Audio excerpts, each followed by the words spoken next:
오늘 하나님의 말씀은 에스라 10장 11절 말씀입니다. 제가 봉독해 올리겠습니다. 이제 너희 조상들의 하나님 앞에서 죄를 자복하고 그의 뜻대로 행하여 그 지방 사람들과 이방 여인을 끊어버리라 하니라.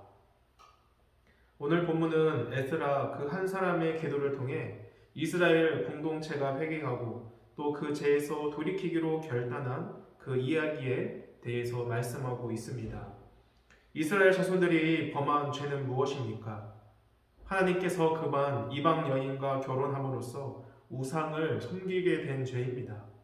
이스라엘은 하나님의 택한 거룩한 민족이요 하나님만을 섬기며 예배하는 민족입니다. 이러한 이스라엘이 이방신을 섬기는 여인과 결혼함으로써 하나님을 멀리하고 우상을 섬기는 죄를 범한 것입니다. 우리는 훈계를 통해 그 사람의 잘못과 죄를 깨닫고 돌이킬 수 있다라고 생각을 합니다. 그러나 죄를 깨닫고 그것을 회개하도록 하는 것은 한 사람의 진실되고 그 처절한 기도라는 것을 오늘 본문 속 에스라를 통해 우리는 알 수 있습니다.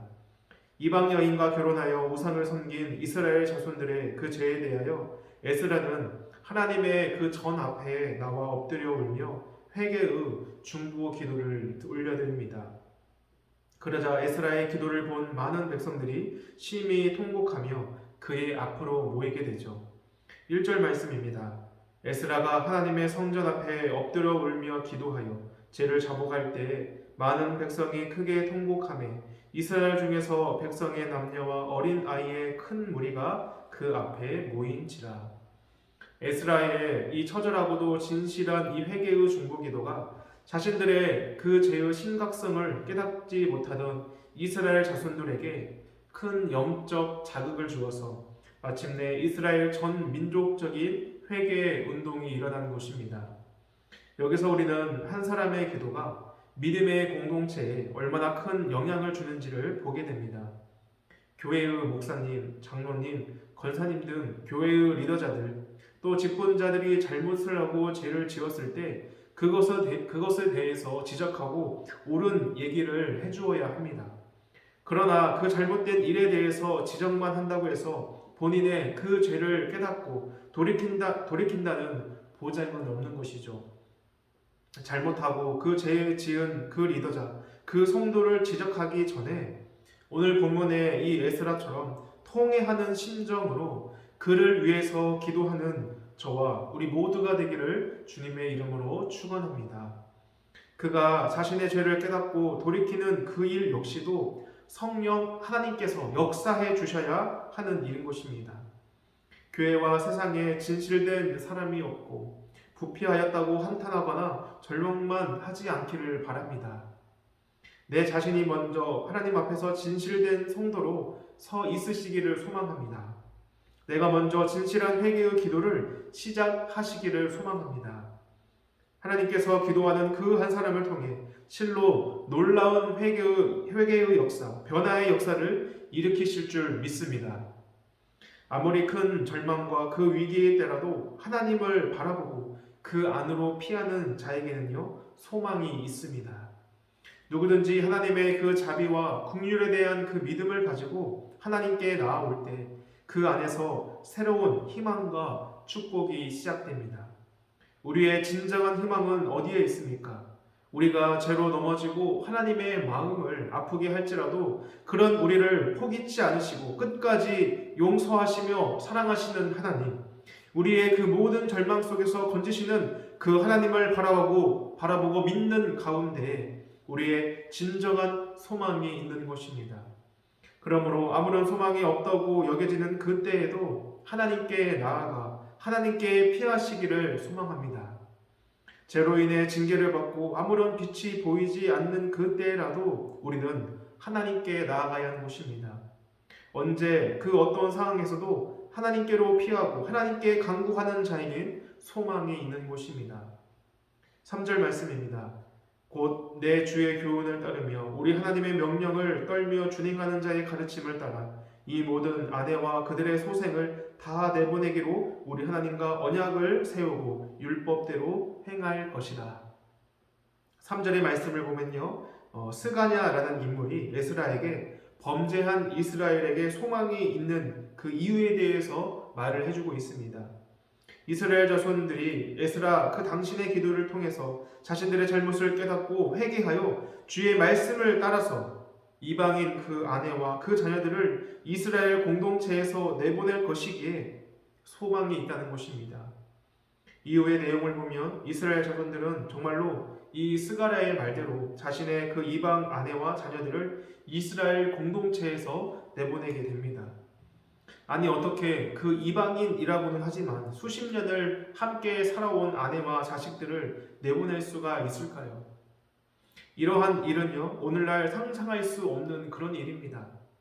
인간적인 도리로는 도저히 할 수 없는 일이고 가슴이 찢어지는 그런 고통이 동반하는 일이지만 이스라엘 자손들의 그 잘못을 회개하고 다시금 순수한 신앙, 거룩한 신앙으로 돌아가기 위해서는 반드시 이방인 그 아내와 자녀들을 내보내지 않으면 안 된다는 것을 알았기에 그것을 실행에 옮깁니다. 이처럼 진정한 회개에는 죄를 고백하는 것으로만 그쳐서는 안 됩니다. 반드시 그 죄에서 떠나는 그 결단과 실천이 있어야 하는 것이죠. 죄에서 떠남으로 인해 고통이 수반된다 할지라도 죄에서 떠나지 않는다면 진정한 회개에 이르지 못한 것입니다. 죄에서 떠나는 결단이 있을 때 신앙의 회복이 있는 것입니다. 6절 말씀입니다. 이에 에스라가 하나님의 성전 앞에서 일어나 엘리야셉의 아들 여호하난의 방으로 들어가니라. 그가 들어가서 사로잡혔던 자들의 죄를 근심하여 음식도 먹지 아니하며 물도 마시지 아니하더니 스가냐와 제사장들 그리고 레위 사람들과 이스라엘 대표자들로부터 이방 아내와 자녀들을 내보내고 주의 말씀을 따르겠다던 그 약속과 맹세를 받은 에스라는요 자리에서 일어나 엘리야삽의 아들 그 여호하나의 방으로 들어가게 됩니다. 그리고 그곳에서 이스라엘 공동체의 그 죄에 대해서 근심하며 떡과 그 물을 먹지 않죠. 에스라는 왜 그 떡과 물을 먹지 않고 방으로 들어간 것일까요? 그것은요 백성들의 그 죄 문제를 해결하기 위해 하나님께 금식하며 기도하는 것입니다. 에스라는 이스라엘의 신앙 회복과 회개의 결단을 위해서 하나님의 그 도우심을 구하는 금식 기도를 드렸던 것이죠. 이처럼 자신의 죄를 깨닫고 그의 신앙이 회복되는 일, 우리가 진정한 회개의 결단을 내리는 일도 하나님의 도우심이 필요한 일입니다. 에스라는 이 원리를 깨닫고요, 하나님을 전적으로 신뢰하고 의지했던 것입니다. 하나님의 도우심을 바라며 간절히 기도했던 에스라는 다시금 이스라엘 자손들에게 그들의 죄를 말해주고 결단을 촉구합니다. 10절과 11절 말씀입니다. 제사장 에스라가 일어나 그들에게 이르되 너희가 범죄하여 이방 여자를 아내로 삼아 이스라엘의 죄를 더하게 하였으니 이제 너희 조상들의 하나님 앞에서 죄를 자복하고 그의 뜻대로 행하여 그 지방 사람들과 이방 여인을 끊어 버리라 하니 이스라엘 자손들의 그 죄에 대하여 기도하고 하나님의 뜻을 전하자 어떠한 일이 벌어졌습니까? 자신들의 그 이방 아내와 자녀들을 이스라엘 공동체에서 내보내기로 결단한 것입니다. 12절 말씀입니다. 모든 회중이 큰 소리로 대답하여 이르되 당신의 말씀대로 우리가 마땅히 행할 것이니이다. 성도님들 주변에 죄를 짓는 사람들 때문에 괴로워하십니까? 아니면 같은 죄를 반복적으로 짓는 나 자신 때문에 괴롭습니까? 그렇다면 오늘 본문의 말씀을 따라서 먼저 하나님의 그 도움을 구하는 기도를 드리십시오. 그리고 주의 말씀을 전하십시오. 하나님의 도우심을 구하며 그 주의 말씀이 선포될 때 그 죄를 깨닫고 그 죄에서 돌이키는 그 결단의 역사, 회개의 역사가 이루어지는 줄 믿습니다. 기도하시겠습니다. 아버지 하나님, 죄 짓는 사람 때문에 또 같은 죄를 짓는 나 때문에 괴로워하고 있는 성도님이 계신다면 먼저 하나님의 도우심을 구하며 주의 말씀 앞에 겸손히 서게 하여 주옵소서. 그 사람을 변화시키는 힘은 그 사람을 위해 기도하는 사람이요 하나님의 도움을 구하는 기도요 주의 말씀인 줄 믿습니다. 기도하고 주의 말씀을 전하는 그 한 사람이 되어서 우리의 공동체가 더욱더 믿음의 공동체로 거룩한 공동체로 세워나갈 수 있도록 주님 인도하여 주옵소서. 감사드리며 우리 주 예수 그리스도의 이름으로 기도드립니다.